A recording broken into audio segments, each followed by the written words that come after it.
welcome to The Zest, the official podcast of Orange Coast Magazine. I'm Chelsea Ranieri, and today we're talking about astrology, intuition, and how the cosmos can help us better understand the seasons of our lives. My guest is an evolutionary astrologer, tarot reader, and the host of StarCast Weekly. After a series of major life challenges, he began diving deeper into tarot and astrology in search of meaning, which ultimately led him to the work he does today. Now he helps thousands of people interpret the cosmic patterns shaping their lives and has been featured in our sister magazine, Los Angeles Magazine, as well as TMZ, Good Day LA, Fox LA, Access Hollywood, and more. Please welcome evolutionary astrologer Richard James.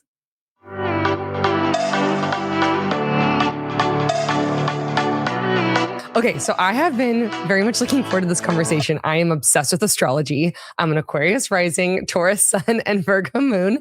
And I am like obsessed with getting all of my friends and family's like astrology charts and stuff like that. So I've been like dying to get to talk with you.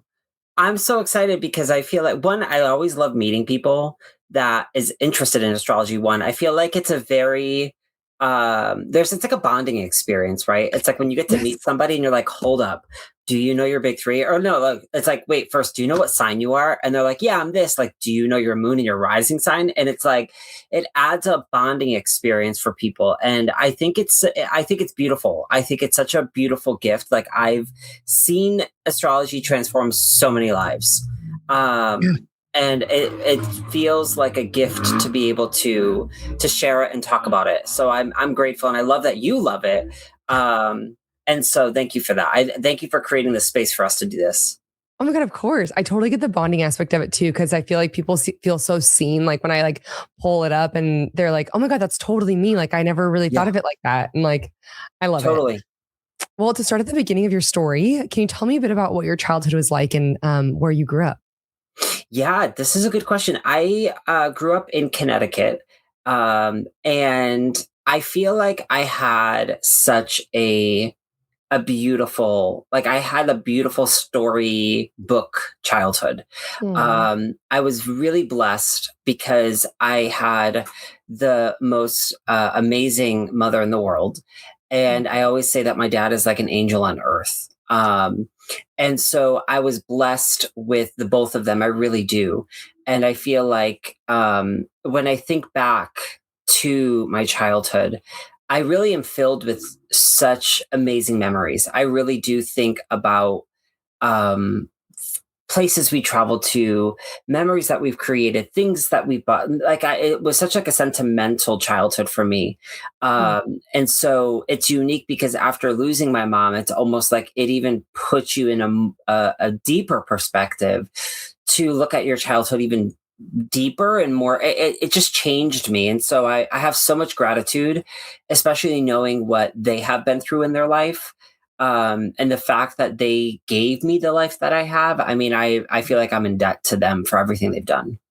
I love that. My husband actually lost his mom a couple of years ago as well. And you're right. Like he very much has looked at his childhood in a different way and like with greater appreciation than he had before. 100%. And it's something where I've learned, like, I don't think I gave it as much appreciation. I didn't see certain things a specific way. And I look back at it, I'm like, man, I'm never going to have this again.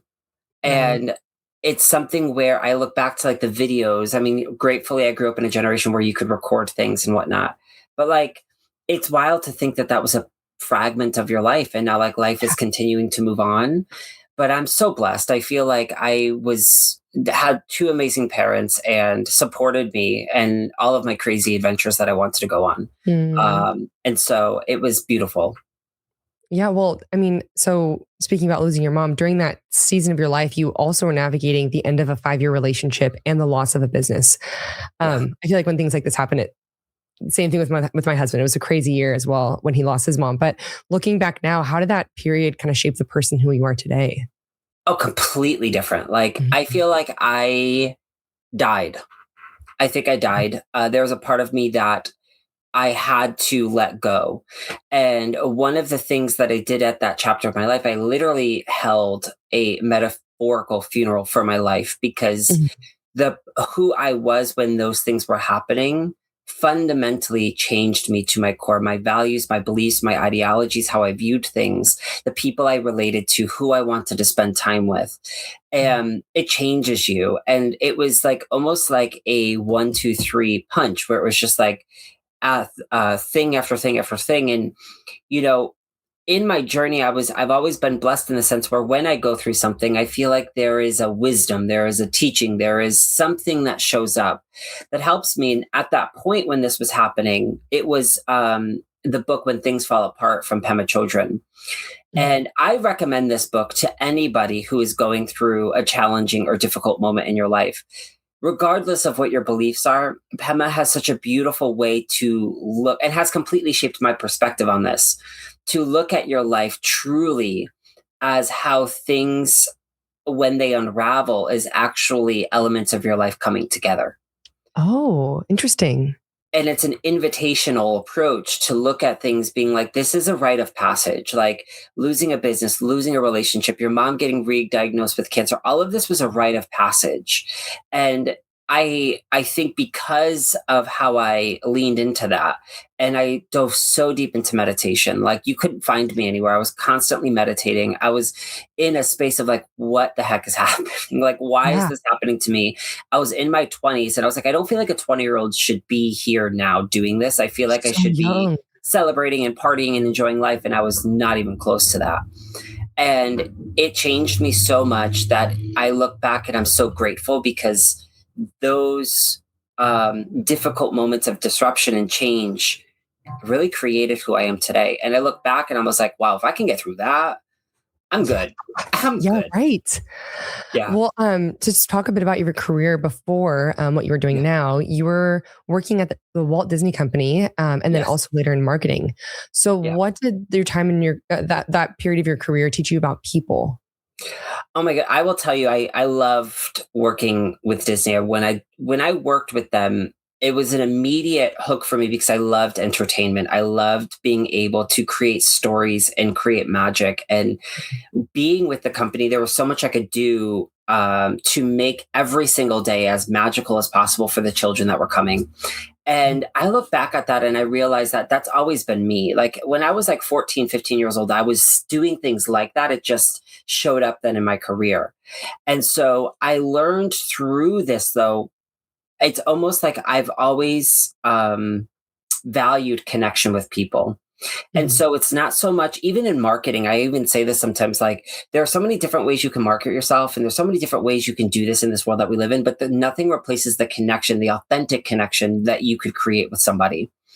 Yes. And so for me, I am genuinely invested in getting to know a human being, because you have no idea what these people are going through. You have no idea what they've been through. And I don't care if I sell you something or not. What I do know, though, is that I made a connection with you, and maybe there was some level of inspiration, or there was motivation, or someone smiled, and then you're going to go smile at someone else that day. And if you're familiar with the North, like New England, people are not always like the friendliest. It's like when, like in Connecticut culture, it's like a lot of people don't often smile on the streets. They're not always, they're so focused on so many different things. And I look at it like, if I could make one person smile, if I could make that person's day. Yeah. And it's almost like, you carry that energy, then I did my job, regardless of whatever happened at work that day. And so in a way, it really has placed the importance of meeting people and connecting with people. And it's how I operate on a day. Everything I do is on connection with people. Like I want to be with the people and talk to them and understand them. Like with astrology, like what is your big three? Like what's happening in your life? Like let's talk about this from human to human, not like I'm an astrologer on a pedestal and this is what I'm doing. I look at things completely different. I relate to that so much. I live by, if you have something nice to say, don't keep it to yourself. Yeah. And I love getting to make people's day, and I love connecting with people as well. Like this is the reason I do this. But so you mentioned tarot and astrology. So tarot came first for you, and then astrology followed. So what was the moment? So I guess, how did you first come to find tarot? And then how did astrology connect into that as well? That's such a good question. And I'm gonna give you two different answers, because one, I feel like the tarot really did come to me. It was not on my bingo card. I promise you. It was not a situation where I was like, I want to do this today. It was not a part of that. It so came to me as astrology came to me. And I always say this, like certain things in your life, you have to pay attention to when the signs are manifesting and when they show up in your life, because it's almost like your invitation to say yes to this or to say no to this. And tarot was so unique because I was like interested of like YouTube tarot readings. I was like, oh, this is kind of cool. Like that, it like fascinated me because someone had mentioned it to me, but I never like thought twice about it. I let it go. Mhm. And I got invited to go to my first metaphysical shop. And when I went there, it was almost like I went in, I met the owner, and she looked at me. She's like, I want to give you these. And I was like, why? Why? What's going on? What's happening? She's like, no, I really think you should take these home and I think you should just go play with them. And I was like, okay. And she gave me my first deck. Uh-huh. And I will never forget it because the moment I did it, I went home and I read everyone I knew. I was like, I'm going to read your cards. I'm going to read your cards. I'm going to read your cards. And I never had to go through like a formal training of it because it felt like the moment that I held cards in my hand, it's like they literally spoke and I could hear what the message was. And they often say it is an intuitive journey. Yes, there's a very practical side of it all, but there's such an intuitive component that just clicked with me. And so on this journey, I used to do events in Florida. I used to down in Miami and Dania Beach. And when I would go to these events, I met somebody and she was like, hey, I really think you should look at your chart. And I was like, my chart, what do you mean? And at the point when I was doing this, it wasn't like astrology was a priority in my brain. I knew how it connected in the tarot. And she had gotten me a gift of my chart and I got to see my chart for the first time and I looked at it without knowing anything about the chart and I was like, oh, this makes sense. Like I could see this here, I could see this here. And astrology was almost like I explain it, it almost felt like a science that I've already done before. And when I sit with charts, it almost feels like, again, there's this communication dynamic. It's almost like I can feel that when I look at the chart, the planets are speaking a language and I'm just translating what it is that is coming through. And so it was something that was so easy for me to understand. And I once got an opportunity to interview my mentor, and I had asked him a similar question, like, how did this all happen? He said, I've been doing this for thousands of years. And he's like, this is my first lifetime doing this. And I loved how he said it because I do feel that because people study astrology for years before they can actually understand the complexity of it. And Yeah. astrology was something that felt so easy in a way that I just looked at it. I was like, oh, it makes sense. Like A plus B equals C. I got it. Yeah. And so it was divine timing how it came to me. I really mean that. I never went looking for it, either of them. I love this so much. Okay, so you practice evolutionary astrology, Yeah. which focuses on the soul's journey. So, how would you explain that concept to someone who like only understands like their zodiac sign? Yeah, this is a really good question because I really want to open up evolutionary astrology to people that are beginners. And what I would say is that when you're born, your Mhm. life has an implied meaning. You're here to do something. Every single person has their own magic in this lifetime. And in evolutionary astrology, we're exploring your personal magic. So if you just know your sun sign, you Mhm. know an element about your personal magic, and that is okay to begin with. And so evolutionary astrology will go way deeper into exploring how that's all coming together, where, like, understanding your childhood, understanding your relationship dynamics, understanding karmic dynamics. We can look at all of this. But like I said, if you only know your sun sign, that's a great start just to get into this world, Mhm. and understanding a little bit more about your magic. I always just stress to be careful of the stereotypes. Be so careful. And in for an example, somebody that's a Taurus, there Mhm. is so many archetypes that are so many stereotypes that are like, oh, they're stubborn, they're lazy, this is what they do. Yeah. And I can tell you, I've met dozens of Tauruses that are insane with their work ethic. They are Mhm. getting so much stuff done. They are not procrastinating a thing in their life. And they are not slow by any stretch of the imagination. Mhm. And so I say this to people that you are so much more than just the sun. And if Yeah. you're curious, I really challenge you to just dive a little bit deeper, to be a little bit more curious and open up yourself to what's available in your chart. And just ask questions like, oh, what does this mean? What does my moon mean? And when you start to engage with this, you actually start to see that there really is a magic here. And Yeah. ultimately, it helps you understand a part of yourself that maybe you haven't been able to put into words, but is validated as you look at your chart. I love that you're calling it magic. Can you kind of elaborate a bit on that? Yeah, because I feel like when we look at the world around us, I feel like we sometimes think that, you wake up, you go to work, you go to school, whatever, and like your life has this rhythm. And I feel like we have forgotten that there's something so special about the fact that when you were born, all of the stars, all of the planets aligned at a very specific moment just for you. And nobody else in the entire universe is going to have that exact chart like yours for many, many, many, many years. And that you're special. You have your own level of awareness. There's something so beautiful about that. And I Yeah. feel like right now, we as human beings need to remember our magic, especially if you want to, make an impact in the world or make a difference. And that magic that somebody has to go make a difference in the world, you have it too. So anyone that you look up to, any of the motivational speakers, the life coaches, the celebrities, whoever it is, the magic that is in them that allowed for them to live the life that they have, you have it too. Oh, And I love that. it's all available to us. And it's just something where I feel like sometimes we forget about that. And then we also think about how we've been conditioned to believe certain things. And I think a big part of it is we've been conditioned to think that we're just normal humans and there's nothing special about us. But every single person I meet, I mean, they have such a beautiful gift. Every person has a gift to bring to this world. That's why you're here. Yeah. I love that. I love how you said like the stars aligned, like only you have that Yeah. specific alignment. That's It's so like a cool. cosmic blueprint for you that like Ah, the planets where they are today will not be exactly how they are today for many, many, many years. And so that is just, it blows my mind when I think about it. And I'm like, the ah, children that are being born right now, I'm like, I can't believe the where the planets are today and that these are the children that are being born. And I'm like, y'all are going to be some powerful people. You have a lot of potential to actually help and make the difference in the world that we need. yeah. Ooh, okay. Wait, I want to get into this a little bit later. But Yeah. when you first started sharing astrology publicly, what surprised you about how people responded to it? It's so funny because going back just a little bit to my story about Mhm. when I was looking at astrology and how I got into evolutionary astrology was understanding truly loss and grief.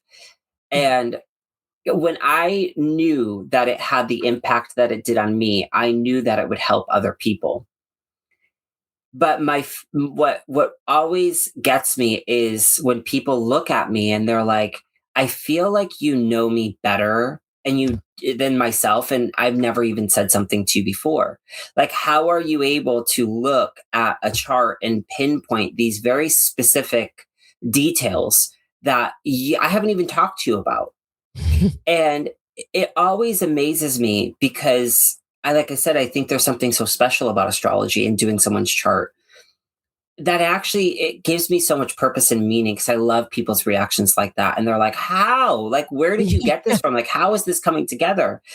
And it shows me that they see the magic as well. They see the potential. And Mhm. it always amazes me when I get to see that, or when we get into some really deep conversations. I just talked to a client today and she looked at me. She's like, I thought this was going to be lighthearted, but we went heavy today. And I was just like, when you see someone's chart and you're like, we have to focus on this area. And she looked at me, she's like, this was my catharsis for the day. This was my therapy because it was so Wow. much of a release to talk about certain things that you could see in someone's chart, but we don't often want to talk about. Totally. And it's funny when I talk about this type of stuff to certain people, they'll be like, "Oh, it's so generic. It applies to everybody." No, because I've done 2 tarot readings and it I told my friends about that. It doesn't apply to them. Like it was No, so specific to what I was going through and like things that I was like, yeah, I guess like that's been under the surface, but I haven't been able to like put that into words. But it's exactly. not it's so not generic. It's very It's specific, not. like you're saying, pinpointing. Exactly. And like, imagine if I was to take another Taurus. I looked at two people that had Taurus energy. Mhm. I could look at both of them and they are going to have two completely different stories and very specific to their own life. Yeah, And totally. and what's so cool about that. And I always stress this, like, you're so unique and different. So when Mhm. you're doing a tarot reading or you are doing an astrology reading, it is unique and different for you every single time because that energy is being focused for you. And there's a reason why our ancestors use this. There's a reason why there's that famous quote that billionaires use astrology, because there is a real financial component that you can look at within astrology and understanding the weather patterns of finances and how things are happening. Oh yeah, 100%. No way. Yeah. And so it's a very common thing. And if you look in history, a lot of very well-known individuals, like Princess Diana, even had her own astrologer. And there is a relationship to in this way for a lot of people to understanding like what are these dynamics that are showing up, like how should I handle this situation, like what is unfolding here, like how many relationship separations you could see. And I would mention something like, I'm just letting you know this is a relationship ending transit, like something has to die in order for something new to be born. Does that mean that your marriage needs to end or the relationship needs to end? Not necessarily, but something has to die. Something has to change significantly in order for this to manifest. That's what Pluto does, for an example. Pluto exposes, Pluto welcomes us into the underworld for change and transformation. And every time that unfolds, people go through these major shifts and relationships end, marriages end. You could see these patterns. And so it's the same thing with finances. It's the same thing with all of that. You could see these trends. And that's why very successful people have used astrology for many, many years. So for people who are listening, who are like, maybe feeling like, oh my God, that's so much information. Like, where can they start? So the first thing I would say is get your birth time. I've met a lot of people that do not have their birth time. And I'm going to say two things on that. First, go find your birth time so that we can get a chart for you, because you need an accurate birth time for the most accurate chart. For those of you, I can hear them right now that are going to be like, oh my God, I don't know my birth time. That's okay. There's a tool in astrology called birth chart rectification, which an astrologer can rectify the birth time based upon major moments in your life. And so there's a list of questions that you have to answer, such as, when were you first married? When did this person pass away? When did you move? And you're able to maneuver the chart in a way and work with the degrees of the ascendant to match it to the person's, to their birth time. Wow. Wait, have you done that with like someone like didn't have their birth time, you did all that, and then they found their birth time later and it was exact? It's very close. It's like minutes away. Like you could get, that's how close you could get. And so it's such a cool tool. And I share this because I know there's going to be people listening that don't have their birth time. But first get your birth time, your birth location, and obviously our birthday, and then get your chart done. Like if you're interested, I always say this, I love people that are skeptics and B, that are new. So if you're new or a skeptic and you want to get your chart done, I would be more than happy to unpack that. And we look at this and we go through the basics of what is your sun sign? What does the moon sign actually mean? What does the ascendant mean? And you can get a good understanding of this. There are so many different tools and books you can get as well. But I personally feel that in my experience, it's better to sit down with somebody to get it, to get your chart kind of unpacked a little bit. Even for beginners, just getting don't get overwhelmed by all of the complexities and everything. Just start from square one, get your birth time, get your chart, and just have a conversation about it. And I think you'll be pleasantly surprised how it can help you, even with decisions you're making, difficult moments you're going through, or even just validating some things that we go through in our life. Yeah. How can people get in touch with you if they want to reach out to you for this? I love that question. So you could go to richardjamesastrology.com. I'm also on Instagram at richardjamesastrology as well, which I do use Instagram a lot, by the way. So I like to put up astrology questions, feel free to submit your questions and I try to answer them. And then I also do a show called StarCast Weekly on Gaia. And that is a weekly horoscope, which I share with you the energy for the week, but also it's educational, teaching you how the astrology is showing up, what I'm actually saying. When I say the word Saturn, what does that mean? So it teaches everyone that's interested in astrology while also getting your horoscope for the week. Oh, fun. Okay. So this will come out end of June, early July. So as we head into July, what can you tell us about the cosmic themes that we should be aware of for summer? So here's the deal. I literally was just talking about this 3 hours ago with somebody that the second half of 2026 is unique in a good way and also some challenges. So I give us both approaches. One, Jupiter is entering Leo. And this is a really exciting transit for individuals that are doing work tied towards gaining greater visibility, greater recognition. People that do have strong Leo energy. This is a really exciting transit. Mhm. I don't like using the word luck, but there is this hopeful, optimistic undertone of Jupiter transits. Uh-huh. Um, Jupiter also shines a big flashlight for us. So, like, if there's things that we need to take care of or do, especially when we're dealing with Leo, which could be elements of like our ego. It could be our self worth or our self esteem. These are all going to be big themes we're going to go through. Um, and so, what I would just say for people that are listening, if there is a personal project, business owners, small business owners, whoever it is, I would align your marketing in a way with Jupiter in Leo because this is a great time for visibility. And in a way, I think we're going to notice how the marketing game changes with Jupiter and Mm. Leo. I'm very interested in like branding, what brands are going to do, like logos, like how things are going to change because Jupiter and Leo is like it's like royalty. It's like it can be very regal, very flashy. Like I'm expecting a lot of these types of themes. Uh-huh. And it's very exciting. Like I said, if you're launching any businesses or doing anything like this, is a great cycle for something like this. What's also happening is the South Node and the North Node are changing signs. This Mhm. happens once every 18 months. The last time this would have happened was January of 2025. Oh, okay. And we've been dealing with a lot of Pisces and Virgo energy. How I'll explain this to people is there's so many people right now that feel like they're trying to either figure something out, they want to know what something's going to happen. Mhm. They could be trying to control the outcome of something and they're hitting brick walls everywhere they go. Hmm. Pisces is about flow. Virgo is about structure. The South Node implies to us we're going to get rid of this. We need to remove our criticism, our hypercritical nature. We need to remove our overthinking. We need to work on stepping more into Pisces of unconditional love, of going with the flow, of understanding of what trust and faith actually means. Because Virgo wants to really try to understand everything. Well, Pisces is like, yeah, we'll see. We'll trust the process. How many times I've said to people in the past year, trust the process, and they look at me, they're like, I can't do that. I cannot physically trust the process. I need Me. to know right now if this is going to happen. And it's all about the unknown. So now we're entering a new territory about community. This is the North Node in Aquarius. It's about the collective. It's about how can we come together? How can we help each other? How can we do this as a society? The South Node is in Leo, so we're really trying to let go of our egos. We're trying to release that sort of need for validation. We're learning how to become more objective. We're learning how to detach from people's opinions.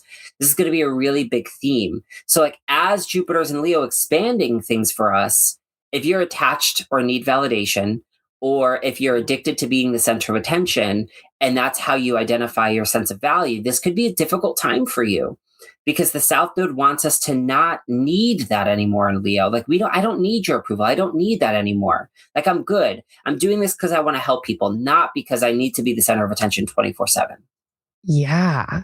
Wow. I so many thoughts. One of them, though, Yeah. is interesting. I am shifting to, because I do this whole podcast, I'm Yeah. trying to focus more on marketing. And Yeah. I just hired an intern who's going to help me with all that. And that will all like take place during what you just said. And I was like, wait, that's so weird that's all just aligned right before I talk to you. It's beautiful timing. And that's like, Yeah. I'm telling you, like, it's such an interesting time for marketing. And so the fact that you're in that shows you again, Yeah. your magic. You are so intuitive and you're able to attune yourself to the energy that's available to you when you get out of your head and you're not overthinking and you just operate and trust what you're doing, you're in sync. And Yeah. that's an example of you being in sync with the rhythm. The other thing I would just say is the eclipses are really big this year as well. They're on August 12th and August 27th. Okay. Eclipses are like portals. And so when eclipses happen, change follows. And so the last time we had our eclipses was on February, I think it's February 17th and March 3rd. Mhm. I share this with people so you can look back at your life at February and March, what was happening. We track these as cycles. And so the next big ones are going to be in August. And the energy that we're dealing with, again, these are cycles that we could pay close attention to. We haven't dealt with this for about 18 years. So it's like Oh. we're looking back towards, like, was that 2007, 8, 9? You want to look at that chapter of your life. What was happening in your life? What were the themes that were showing up for you? Don't be surprised if there are some undertones of those themes again in August. And so it's just eclipses are big deals. Like I tell you, life pivots and changes around eclipses, and we can see it. Just as a fun fact for people listening, people that are born on eclipses are really interesting. You can look at the royal family, for an example, and there's a lot of them that are born on eclipses. And so there's something very potent about the energy around eclipses. And so I can't stress it enough to be aware of what's happening around your life around these time periods. And again, they come around almost every 6 months. Okay, so my red flag was, you said 2008. Should people be, I mean, that was a financial crash. Like, is that? No. So what's interesting is, it's interesting because when I think back towards that chapter, the financial system that we've been going through since 2018, that was Uranus has been in Taurus, which has been creating a lot of instability. So I know a lot of people are kind of like, oh God, like what's happening? Like what's going on? Uranus is leaving Taurus on April 25th, or would have left because this is being filmed for June. And so by that point, the focus on that financial stuff may change for a little bit, and it might not necessarily be as unstable. If there is any sort of financial shifts, it would be because of new technology, new approaches, new innovations, or something like this tied to the economy. So we could see something like that. But I wouldn't ever use fear at all. Like that example of like, oh my God, the stock market and this happened. I don't look at things that way, because people are going to feel fear. And that's how we know it's not the right feeling for us to lean into. Oh, okay. Yeah. That's really good. Okay. That helps me reframe it a little bit. Well, is there anything that you want to shout out for listeners to keep an eye out for in the second half of 2026 in your career? So what's interesting is that, like I said, I think the end of 2026, or the second part of 2026, I think there's a lot of opportunity for growth for all of us. And when you said my career, you mean like me, what I'm doing in the second part of 2026? Yeah, if you have anything that you want to shout out for people to keep an eye out for. Yeah, definitely. I would continue checking out, honestly, StarCast Weekly. This is my baby, and I absolutely love it. I just got an opportunity to meet a whole bunch of people in Boulder, Colorado, at an event for Gaia, and it's called the Immersion Conference. And getting to see everybody's joy and happiness on StarCast Weekly just makes my day, because astrology is my love language. So to be able to do this and share this with the world is so exciting. And so if you love astrology or even curious about astrology, you can watch StarCast Weekly on Gaia.com. And honestly, there's a lot of really cool programs on there too. Like if you're open to positive thinking, if you're open to like meditation or yoga classes or anything like this, there's so many really cool programs on there that you can watch on top of StarCast Weekly. Yeah. Oh, I'm gonna have to check that out. Well, okay. Before we get into the final 3 questions that I have for you, I sent over mine and my husband Sam's birthdays. Yes. What can you tell me about us? Yeah. So I have you guys pulled up actually, which is so cool. What was really interesting is when I first looked at your chart, I wanted to just verify with you as well, because you said that you were a Taurus sun. And I have you, and I wanted to make sure that I had your birthday right, if that's okay. Was it April 29th of 1992? Yeah. And were you an AM or PM baby? AM. Okay. So that's what happened, because you said you had a Virgo moon, I think you said. And I was like, Virgo moon and Aquarius rising. That's what I was going to make sure. Okay. So April 29th, 1992. Okay. Hang on. It's loading. Sorry about that. No. Okay, so this is interesting. So did you do your Vedic chart?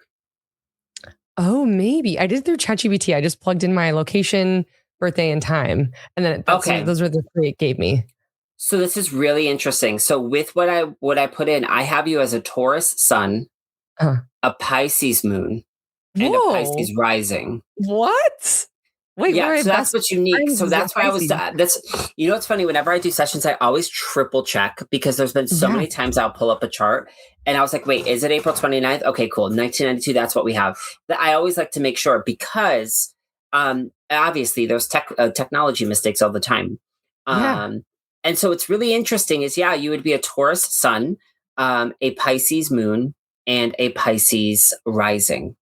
No way. Oh my gosh. Yeah. Identity shift. Which is kind of cool though, because you want to know what is being born with a Pisces moon and a Pisces rising almost validates the part of you that we were talking about before about being hyper intuitive, Mhm. about having in it, because your rising sign is your instinctive nature. Like if Chelsea was not thinking or overthinking or trying to put things together in her brain, when you just Mhm. operate on a day to day basis, there's a natural intuitive energy that flows through you. And so that's how Pisces can come through for you. So it's interesting that you're then, let me plan this marketing meeting, let me do this. That's totally your intuition flowing through for you. Um, Wow. and so, yeah, I know I could send this to you, by the way, if you'd like, so you Yes, could see it. please. Um, and then I did have to update this. I don't know if you mind. Are you able to remind me of your husband's birthday? Because I had to update your Yes. chart. And so it Yeah, deleted he's him on accident. November 24th, 1992. Perfect. Awesome. I just remember him being a Sagittarius. Yes. Oh, wait, just and we November are 24th, 1992. Okay. and we are high school sweethearts. So we've been together Oh, since my 2010. So yeah, I crazy. love that. So I have the both of you here.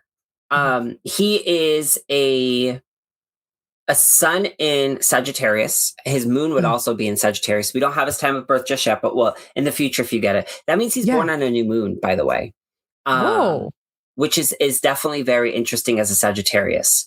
When we look at the relationship between our sun and our moon, it really does tell us how we operate, and it tells us a lot about how we handle things or how we show up.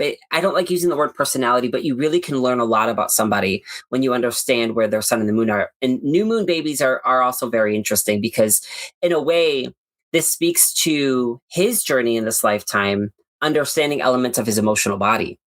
There's a Mm. lot in here when it comes to his emotional body. Now, when I look at your charts, I just want to say this. What I think is really cool is we all have a placement in our chart, which is our north node. And that's kind of like where we're integrating, where we're learning, how we can grow. And yours was in Capricorn, and his Venus is in Capricorn. And so Whoa. in astrology, when it comes to synastry, which is the technical term, we actually can see that this is a relationship, Venus, love, that is coming into your life that's going to help you grow, that's going to help you evolve, that's going to help you. And like his energy coming into your life is really going to help you. Um, Oh. and it's And it going to has. help you evolve in some sort of way. Now, the way that this chart is you have a lot here in this lifetime with your work and your career. Your work and your career is very, very important. Mhm. And so that's like the point of growth for you. Like you're really here to be a boss. Wow. You're here to take Cool. over. And I say this because you could have had many lifetimes taking care of everybody else. And you're not here to take Interesting. care of people. You're here to be an authority. You're here to step up to the plate and be like, this is what I want to do. This is how I want to do things. And in a way, his Venus and Capricorn could nurture that and be like, yeah, Chelsea, you go do it. Like what, like, or could even give advice because Venus has an ability with their values. It's almost like there could be a really nice asset that he brings to the table for you. Yeah. So talking about your ideas, talking about what you want to do with your businesses or your careers, he could show up in a way that helps you or pushes you. So that may be something that you want to pay close attention to. Yeah. Um, Wow. That totally resonates too. it's a really cool thing for you. The other thing is your South Node is in Cancer, and so what's interesting is Cancer is ruled by the moon. And so, like I said, there could be a natural tendency within you, the South Node in Cancer, to be a caretaker, to nurture other people. Traditionally, people with the South Node in Cancer could be great with children as well. Oh, Um, interesting. but for you, this would be interesting because if you're open to the idea of past lives, one things that I talk about is our relationship with our mother. Um, the South Node in Cancer brings up themes tied to the mother, your grandmother, your lineage. Whoa. And you have a really unique chart like that. Your husband's Mars is in Cancer. And so that is like the intimate energy. That is how he takes action. That is sexual energy. And so there's a chemistry that bonds you guys together. It's almost like there's an attraction that he brings into your life that is really could really, really help you. And there's this also, it's rooted in chemistry that this is not your first lifetime together. Uh, What? and this may be something where you have been partners before, you have done things before together. And I'd be curious if, like, when you guys met each other, if there was such a familiarity or comfort between the both of you, where it was just like it could have Yeah. felt. With your South Node in Cancer, you want to feel some level of safety, so it's like in comfort. And so I'd be curious if that's something he brought to the table for you. Yeah. And that's so crazy. He immediately like integrated into my family, like with ease. And Yeah, it just like became part of like my family like, immediately that just like took him in like their own yeah. when we were teens. So that's so interesting because I look back and I don't see that happening with, I don't know, other people's boyfriends and stuff like that. Instantaneous Yeah. familial connection. And what's wild, to go a little deeper, is that this is all happening in your fourth house in astrology, which is your family. And so there's a huge connection here. That's why I'm saying, like, you could see that there's some sort of past life storylines here, where this is not the first time for the both of you, but there's also a connection to family dynamics for you guys. And so it's like I said, it shows really great synastry between two people, where you're like, wow, like it connects. And with his South Node in Gemini, there's a part in your chart in astrology. It's the most southern part of it. It's the bottom part of your chart, and yours is ruled by Gemini. And so in a way, there's something about you that also makes him feel very comfortable. There's something in him there's something in you, I'm so sorry, that could make Uh-huh. him feel very comfortable or safe as well. Like, I would imagine, like, not every relationship is perfect. And I always say that, but what Mhm. you both need in order for y'all to feel grounded and stable, you both bring. And so that's Wow. really needed in a relationship, a relationship chart. And so, yeah, that I love the synastry dynamic between the both of you. I think it's powerful. I feel like I could tell you like hours of information. I love looking at Yeah. this. Oh my gosh, Um, thank you so much. I yeah, like am thrilled to hear all of this. I cannot wait to like tell my family and tell him. yeah, exactly. And like I said, I'll send you an updated chart so you can see it, Thank to make you. sure that. Yeah, I was gonna say, you definitely can't be a Virgo moon because of where the moon was placed on your birthday. Um, Yeah. so definitely a Pisces moon. It's interesting. I can Okay. totally see it with you. Do you dream? Do you like have dream like? Yes. Super intense dreams. And I have a lot of dreams weirdly about my grandma, my maternal grandmother. That's Um, what I. yeah. Sorry, I just love it. I love. See, this is why you asked me earlier what I love about it. I love these Yeah. moments where it like clicks, and Yes. because you have such a connection to your mom, your grandmother, your aunts. Like, there's something very generational about you. Yeah. Um, and it is your mom's side. But what's also beautiful is that you do have this ability. Um, if you allow yourself to, you could have some really wild dreams, and Yep. your I dreams do. could have meaning. Wow. That's incredible. I have felt that and I've been saying this for years Oh, that I have like lucid dreams a lot and I've yes, had sleep paralysis yes, problems in the past. And so all of that I've been always like saying, like, I'll tell my mom, like, I had a crazy dream about grandma last night. It was so vivid. And like her best friend was there who I hadn't seen since I was like 8. So I was like, why would I be dreaming about Connie? Like, so stuff yes. like that. Yeah. Oh my God, Wow. I could talk about lucid dreaming for years. Oh my God, I love this because that's such Yeah. a part of who you are. And if Uh, you actually worked on that, you could probably have some wild out of body experiences, and astral oh, I want projection to. and stuff like that. What? Oh my Yeah, gosh. you I have the love this so ability to much. do it. Oh my God. Okay. I'll talk with you more about this offline, but Yeah. I've taken up so much of your time. No, We you're have beautiful. just the 3 final questions for you that I call the thoughtful 3, and I'm very excited to hear your answers. But first, when life feels uncertain or chaotic for you, what personal rituals or practices help you stay grounded and connected to your intuition? So one is I definitely need to be alone. Mm, Um, when it feels like there's a lot happening in the outside world, I immediately go to my inside world.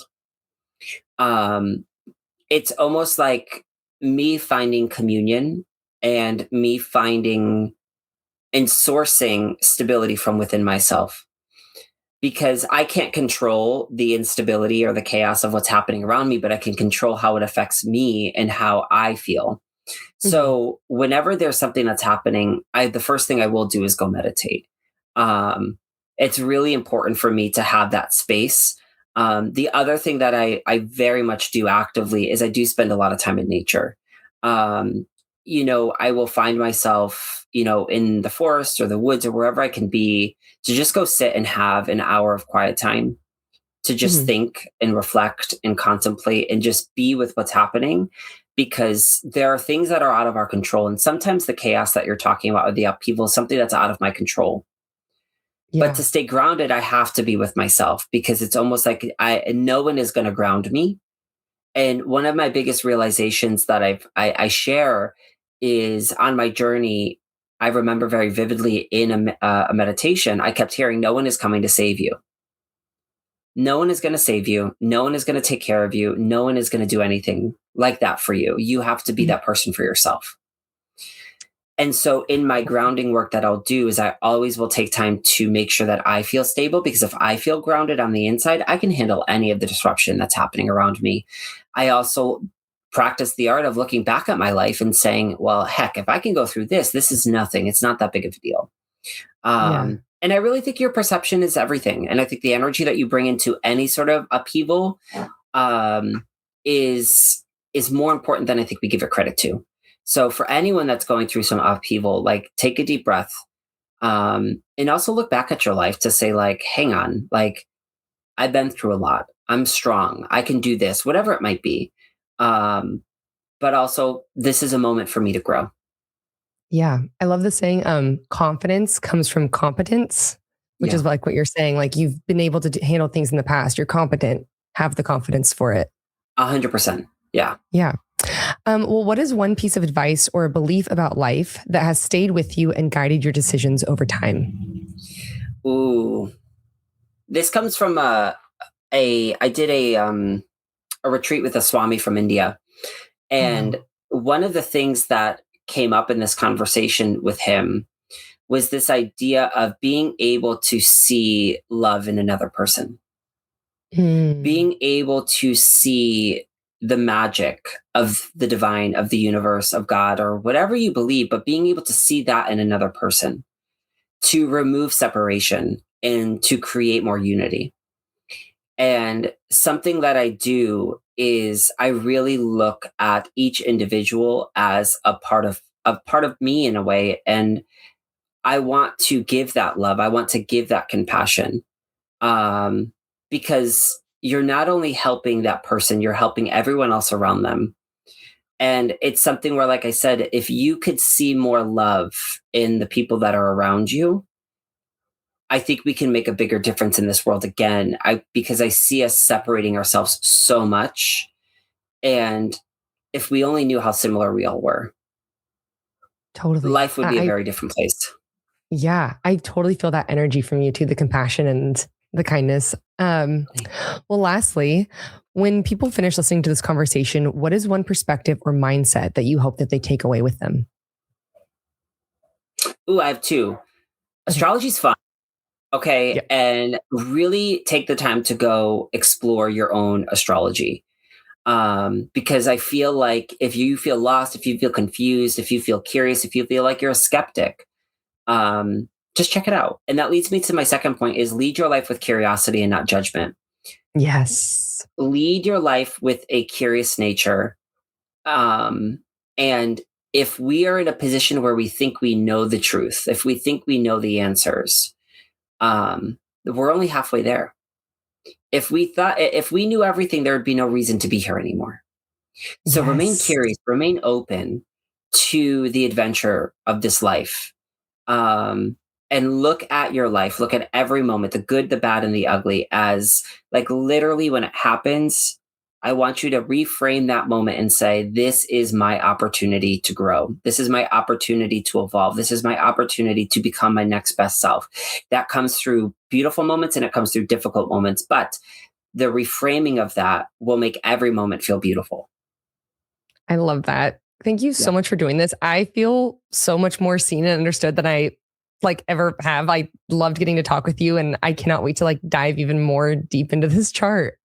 I appreciate you. I appreciate you taking the time today. I appreciate you being here and being open and expressing your interest and love for astrology as well. I mean, I think now more than ever, we I think there's a healing that can come out of this. And that's why I love, when I got to work with Gaia and StarCast Weekly, to be able to share this every week, to be able to be like, listen, it can help. It really can. And I Yeah. think now more than ever, like I said, I hear so many people that are looking at the world and they feel fear, they feel afraid. And you're doing your part by connecting people together and bringing wisdom and all of the information of all of your guests to the world. So, like, this is your magic that you're bringing. So, thank you.